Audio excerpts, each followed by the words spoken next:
Hello, Archie Luxury in Sherwood Arboretum Park. And whilst I'm out here with the kids, I thought it's a great idea to film a bit of video footage. And today, what do I want to talk about? I want to talk about I want to talk about wristwatches. And I want to talk about maybe I've gone overboard. Maybe I've gone overboard. I mean, let's face it there. Let's look at my humble four-piece ensemble.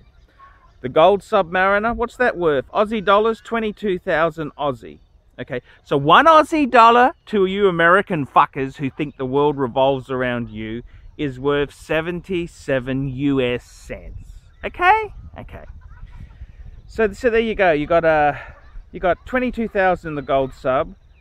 You've got a day-date president in Aussie dollars. Aussie dollars, what's that? $15,000. And then we've got the Explorer 2. Explorer 2, what's that? That'd have to be no solid end link piece. Great piece there. It'd have to be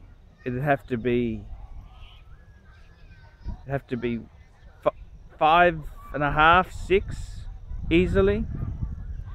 And then we got the Jaeger-LeCoultre Reverso Grand Date. What's that going to be? 7,000 to 8,000 Aussie. So what do we got? We got 45 to 50,000 dollars. 50 grand. 50 grand.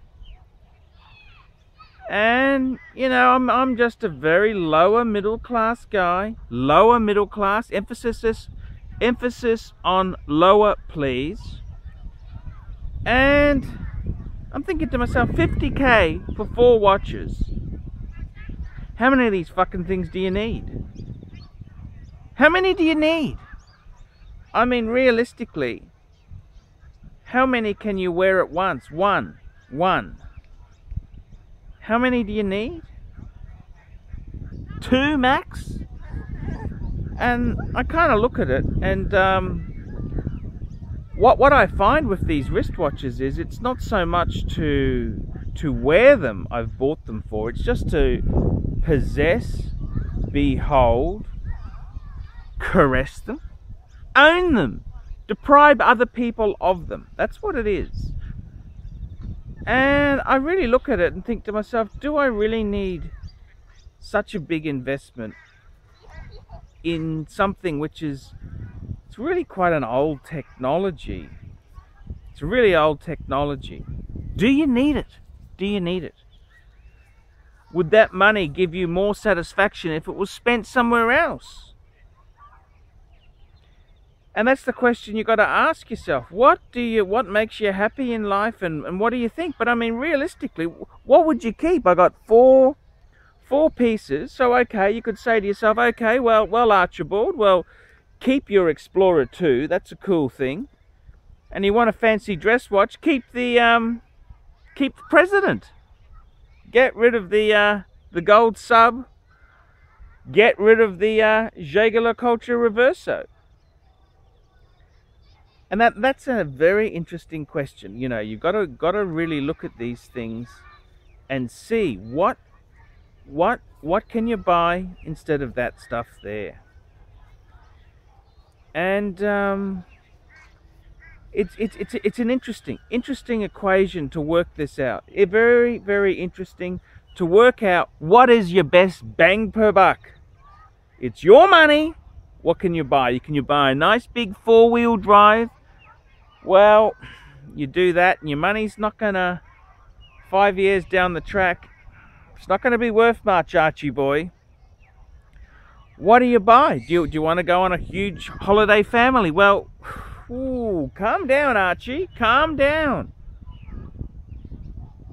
And this is the whole thing. What do you fucking need in life? How many of these monstrosities, Archie, do you need? I mean, 2 gold watches? Don't even wear them. They're in the bank safe because you don't want to get burgled.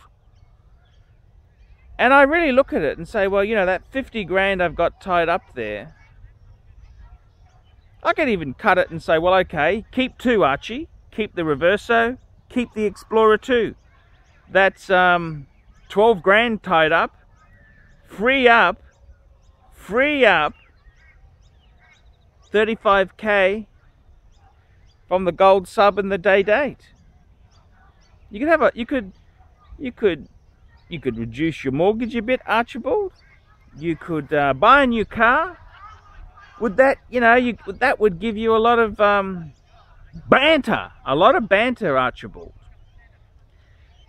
And this is the thing, why do we collect this shit? Why do we want this stuff? And it's not necessarily as a timekeeping piece. That's all secondary. I mean, mechanical wristwatches aren't that accurate. They're not that. Timekeeping is secondary. Bit of poser value. Yeah, I grant you that. Bit of poser value.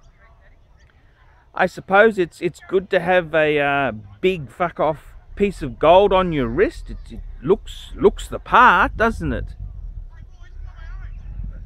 But in many ways there it's a bit futile. It's a bit, doesn't really do anything, Arch. And sometimes you've got to rethink your priorities. And I don't know what the answer is there. I don't know. I'm not saying, there is one right thing or one wrong thing, but maybe you need to rethink the priorities, old Archie. Rethink. I suppose the biggest problem is, okay, say I sold out of those 2 gold pieces, got 35 smackers on the table. What do I do with 35 grand? What do I buy? Do I invest it? Put that into shares, maybe? What do you think, fuckers? Would it make me that happy? Maybe the possessing, the hoarding, the caressing, maybe that's where I get my satisfaction from. It's a tricky equation. I'm Archibald Chesterfield III. Tell me what you fuckers think of that.